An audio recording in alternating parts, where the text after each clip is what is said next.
previously on Cascading Leadership. So when you mentioned earlier about, hey, the culture has created a safe space for us to say what we need to say, that actually starts at the top.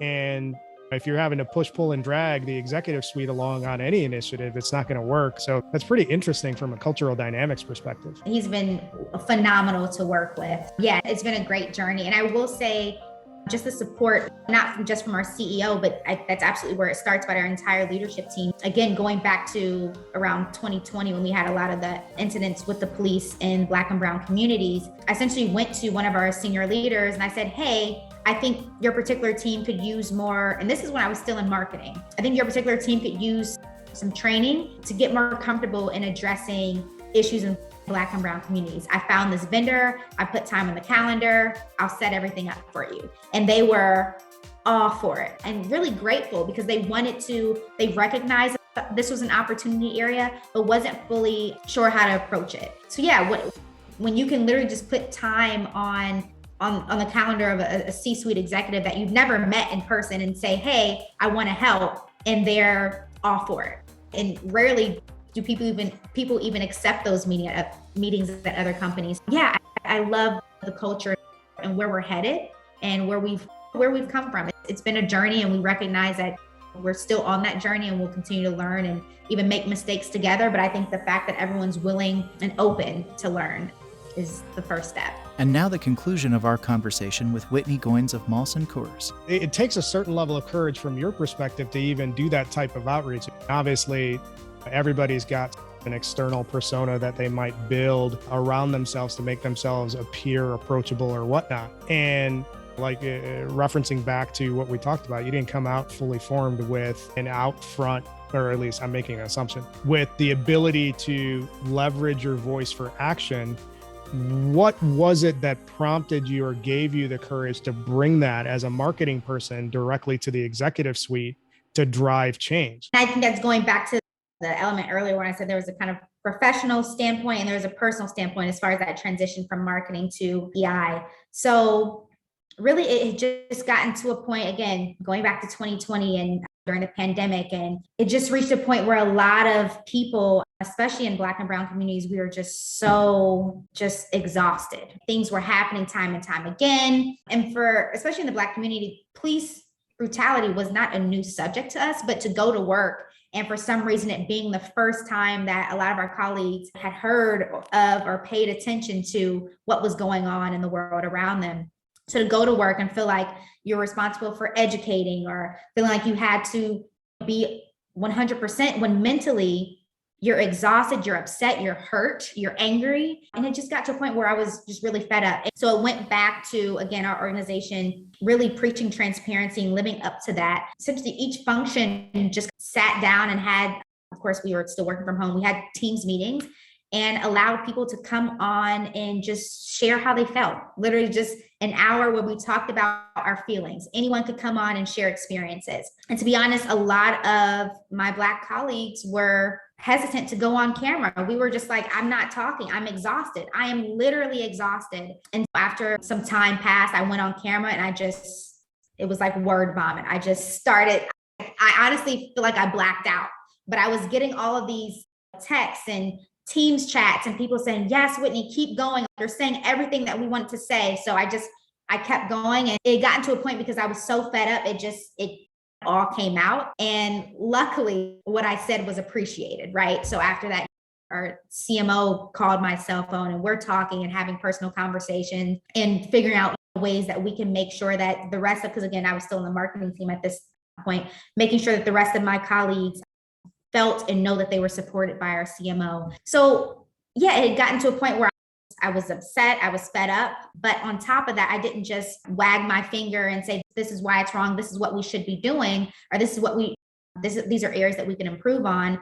I literally came with suggestions. I came with the action behind it. And I will say that working in DEI, a lot of the things that we get as far as in emails and things like that, our employees reaching out and saying, hey, we don't do this enough. Hey, we should be doing this, and never really coming with solutions. So I feel like I pointed out a problem, I pointed out an opportunity area, and I came directly to our VP of DEI with a solution. And then from there, that kind of led to doing some stretch assignments with the DEI team while I was still working in marketing. And that was fully supported by my marketing team and managers. And then I fully made the transition to diversity, equity, and inclusion when a role became open on his team. So yeah, it gotten to the point where, and I think for the longest part of my career, I'd gone to work and tried to present very buttoned up. And I'm sure we've all heard the term code switching. That was very much me. And it gotten to the point where, like I said, I was fed up and I was like, you're going to hear Whitnie today. And they loved her. And she hasn't gone anywhere since. I wouldn't be doing my job if I didn't call this out, but I think there's an overall business lesson in what you just described that it's important to say out loud. We're primarily a leadership show.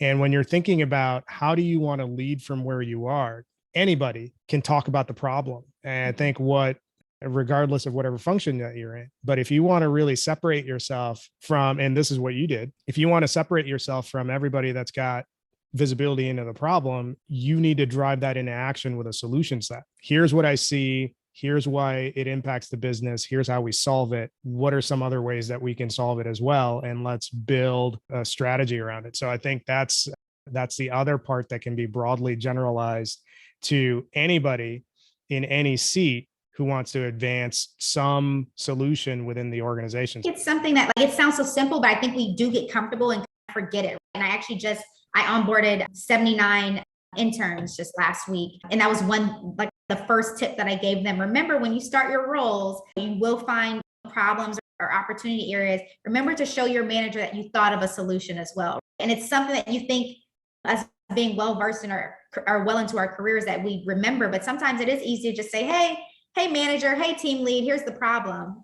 And not taking the time to think of how we can help. This has been a phenomenally interesting conversation. And I think one of the things that a lot of organizations struggle with, we're talking up to this point in terms of how we're advancing DEI within an organization, and a fairly large organization at Molson Coors. But there's still, and you would know this better than I would, there's still plenty of organizations that look at DEI as a function of let's throw a monthly specific banner up and have some PR thing. And it's all performative. And they look at it as a nice to have versus a critical business imperative. And you're in the talent space. So walk us through how having a DEI first or a DEI focused talent strategy leads to actual business impact. I will say one thing that we say at Molson Coors, and this is actually a quote that I'm stealing directly from my VP, Stephen Brown, but we say we want our employees should look like our consumers. And as we've learned more about our consumers, that's why we really expanded on our product options. So starting from the beginning, our employees need to look like our consumers. So one, we know when we think about who's sitting around that table, that who are the decision makers, we want to make sure that we are fitting into the lives of our consumers in a way that makes sense, in a way that is genuine, is authentic. When we think about our consumers and expanding our product options to match those new consumers, it took sitting back and observing, learning our consumers, understanding that more and more people are choosing not to drink alcohol, whether that's for health or just effect, right? So expanding into non-alc beverages. There was a time where not too long ago where we were just a beer company. We didn't think that we'd be expanding beyond beer, but our products had to expand because our consumer set expanded. And as our consumer set continues to expand, representation is so important when you think of within the organizational makeup. So DEI and representation is necessary when it comes to one, making sure that your employees feel included, like they work in a safe space, that they can bring their full self to work. So those are great examples that you just gave about how representation impacts the external product and the consumer market. When you look at representation and diversity from an internal perspective, from an end-to-end talent strategy perspective, what's the business impact of having a truly diverse organization in terms of your ability to attract, retain, develop people? So when we think about talent development, we know from an internal standpoint how important representation is. So one, making sure that we have people, professionals of color in every level of the organization. doing, and if we don't, seeing how we can improve on those numbers. Also making sure that we are developing talent from historically underrepresented groups. So are we taking the time to develop? Are we looking at the data to make sure that we're tracking, okay, hey, there seems to be a lull in promotions, and is there a lull in pay gap? Is there something that we're missing? And a lot of times it just takes us looking at the data together to make sure that we're tracking. Because if we're looking at things in silos, sometimes things get missed. So that's why it's so important for the teams and functions to come together. So when it comes to representation, promotions, tracking that sort of data, that's essentially what helps us with retention. Also, do employee surveys, making sure that we've also done some qualitative research as well. So listening sessions, making sure that we're hearing our employees and how their sentiments on the company. And then when it comes to attraction, our talent acquisition team, and we have a team focused specifically on partnerships, making sure that we are getting out there. And one, also with the transition from Miller Coors to Molson Coors, there's some employer branding recognition that we're working on, but also making sure that we're putting ourselves in spaces where we're attracting professionals of color or people from historically marginalized groups. So going to different conferences or sponsoring different conferences. And we're actually one of the founding partners of Thurgood Marshall College Fund. So making sure that we're attending that conference every year. When it comes to my role as early talent program manager, so managing our undergraduate internship programs, making sure that our diversity talent acquisition partner is tapping into our HBCUs and colleges where we can pull students to really create a diverse pipeline. We're making sure that the next generation of Molson Coors employees represent the world as a whole, and that world is growing increasingly more diverse. It sounds like, and we haven't gotten into the weeds about it, but it sounds like there's an actual end-to-end talent strategy in place versus what a lot of organizations do is that I call it the talent attraction hamster wheel. Hey, we want to attract diverse talent, but once we're here, we don't have any process in place to develop them. We don't have representation across all levels of the organization of people that look like us in leadership. And you've seen it just as well as I have, where, yeah, you have diversity at the line level. You might have diversity at the manager level, but as you go further up the chain, it becomes more and more monochrome. So it sounds like Molson Coors has had some maturity in that space as well. The one thing that I'm curious about is that sounds pretty mature. How does the organization, and what are some of the unique things that the organization is doing to remove bias at all levels of that process? So who gets selected into the organization? How do we make our development decisions? All of that sort of stuff. And here's the other part, and this falls into the development side, and this, I think, falls into your wheelhouse too, potentially. How is that applied to upskill, reskill, and continuous improvement and development in that respect? I know that there's a DEI university component that comes into play within Molson Coors. Give us a view into that. So more simply, how are we de-biasing through that entire talent strategy process? And what are the things that you and your colleagues are doing to support DEI across the entire employee lifecycle? We have so many different kind of teams that work together. So yes, it's heavily on our talent acquisition team, but I just touched on the role that they play in that area. I think to answer your question there, it goes back to our people development team. So the learning and training programs that they've created, oh my goodness, wonderful. So I mentioned earlier how we have trainings that are required. So for instance, if you are promoted into people manager role or a role where you'll now have direct reports, you're required to go through training to make sure that you are aware of different biases and how to be an inclusive leader. And I think those are so crucial. And again, similar to what I was talking about with empathy experience, those sessions are designed to be with small classes. So really heavily discussion based. So making sure that people feel comfortable asking those uncomfortable or awkward questions or questions that maybe they felt were maybe inappropriate, really getting those out there to address biases.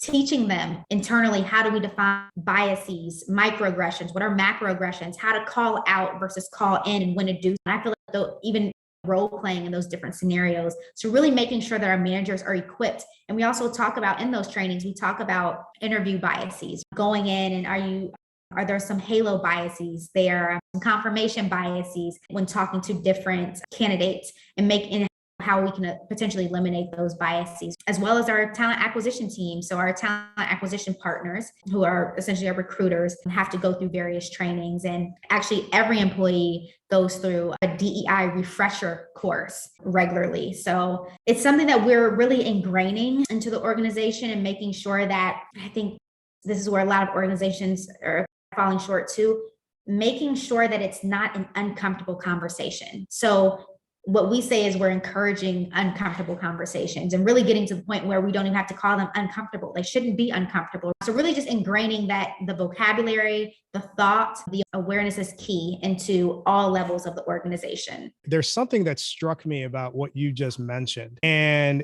there's actually a couple of things. One is the learning orientation that is embedded in the organization. I think that's important in a lot of different ways. You should be learning organization and a continuous learning organization. But I think what learn every day. Yeah. So that's great. An organization that actually lives its values. Awesome. I don't mean to be flip about it, but it's great that it's being operationalized. But the other thing that stood out, and this comes up in several of our conversations, is the community that you're building through the learning process. And what I'm calling out is the specific focus on cohort learning, because you're building a small community, creating that safe space. So if we're talking about best practices from a learning and development perspective, and also building a culture of learning, building a culture of open communication, it's the cohort format that actually allows for that. And a lot of great organizations are doing that. So I'm glad that we actually talked through this.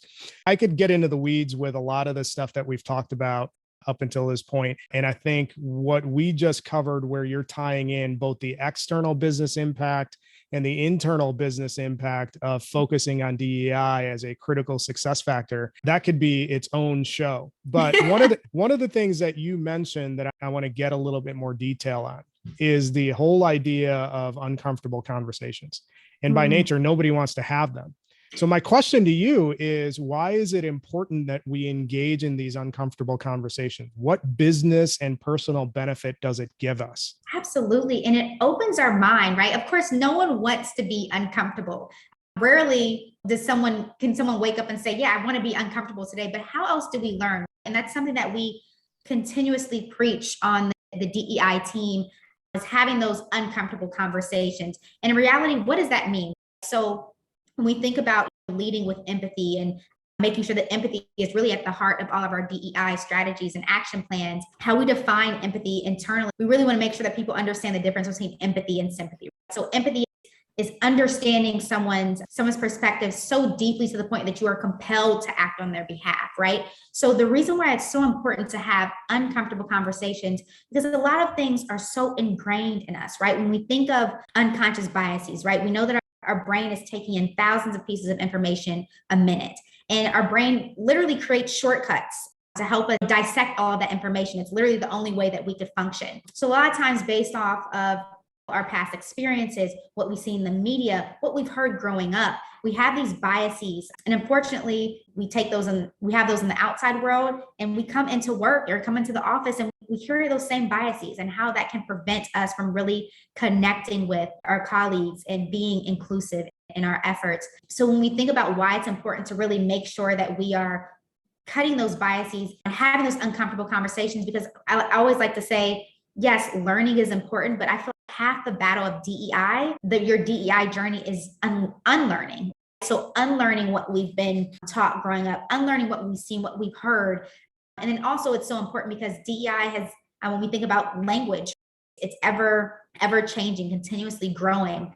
It's so important for us to make sure that we are acknowledging that journey and that growth, and referring to people how they want to be referred to, and making sure that we're understanding the different perspectives as new theories and ideas come along. We call them uncomfortable conversation, but like I said, hopefully in a few years, they won't be considered uncomfortable, but rather necessary. It's what you just said got me thinking, and it got me thinking about how do we create the space to have these conversations. And one of the things that I regularly do, because I tend to be direct anyways, is when I'm hearing or seeing something and I have a reaction to it, I'm always questioning in my head, why am I reacting this way to this particular thing? Is it because something that I've been conditioned to believe? Or is it because this is the right way that I should be viewing this particular topic? And I'm lucky in that I'll frame it and I'll ask somebody, hey, I'm watching this. This is how I'm reacting. What's your take on it? Where am I off base? So I think activating our own curiosity about why we believe or feel the way that we feel about certain things. And if you're asking from the perspective of, hey, I'm just trying to figure this out, can you help me out? I don't think a lot of people are going to get weirded out by it. You don't do this to like random people walking down the street, but you get what I'm saying. Absolutely. And I love what you just said, activating your own curiosity. That's literally what it is. And that's when it comes to your DEI journey. And granted, we're all going to make mistakes. And I think that's where it's so important to give ourselves grace as well as others, but really just taking the lead on your own DEI journey and learning. Of course, it isn't someone else's job to educate you, but the awareness is so key. So when something is happening, and this is really in any aspect of life, not just in regarding to DEI, but really just stopping and asking, okay, why is this triggering? Why is this coming up for me? And I feel like once you understand that, you're really reclaiming your power, your personal power, and eliminating taking things so personally. Yep. Yeah, I think it's a powerful tool to have. This has been a great conversation. Before we wrap things up, I want to cover a couple of things. One, and these are both to you. I'm passing the ball to you.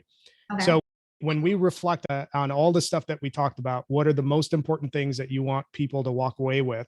And then two, where can people find you other than doing keynotes at Butler University? Takeaways, find your voice. Absolutely. And that's professionally and personally. Like I said, I went into work so many times and felt like I needed to present myself a certain way. And unfortunately, I did not find my authentic self until I was ready to explode and I was fed up. Like I said, I presented the real Whitney and my organization fell in love with her and she's been here ever since. So find your authentic voice, come with solutions, present solutions. Always make sure that it's so easy to tell people how they could improve or what they could do better. But coming forth with ideas is always that extra step that will typically help your idea be more well received as well. Gosh, is that only two key takeaways? I feel like I had a third, but maybe for those organizational leaders or people leaders, challenge yourself on your DEI journey. First, just that awareness, right? I think awareness is key, and that is both outside and inside of work. How can you make sure that you are really checking yourself before you react? And when you do feel triggered, asking yourself why. So yeah, I would say those are the takeaways that are coming to mind. I'm sure we chatted about a lot, but those are the three things that come to mind first. Well, I actually counted 4. There's find your voice, be authentic, come with solutions. Whenever you're, as a leader, whenever you're reacting to something, self-check and evaluate where this reaction is coming from. So that's 4 in my book, plus the other 15 that we got through the show. Yeah, if I could say one more, really, because the fourth one kind of reminded me of that, making sure that you're checking in with your team. So it's one thing as a leader to be aware, but also check in with your team, check in with your organization, your consumer. It's their voice that and their story and their data that you're looking for. So now you're just showing off. Not the intent. The one thing that you did forget out of those 5 takeaways is where can people find you? Yes, LinkedIn, Whitnie Goins. That's where most people can find you. Whitnie, thank you so much for all of this great conversation that you gave us. I learned a ton. I have a page full of notes and 15 takeaways. So this is going to be great. I appreciate you coming on. For those of you who are listening, thank you. If you have questions or if you want to connect with Whitnie, LinkedIn is the way to do it. Definitely reach out with any questions that you might have. You can find this episode when it drops on all your major podcast platforms. We are on TikTok, on LinkedIn, on YouTube. We're on Facebook, but not really a ton. And we're not on Instagram because that's just for food pictures. So thank you for joining us on Cascading Leadership. And Whitnie, thanks again for coming on the show. It was a great lesson, and we will see you next time with another phenomenal guest.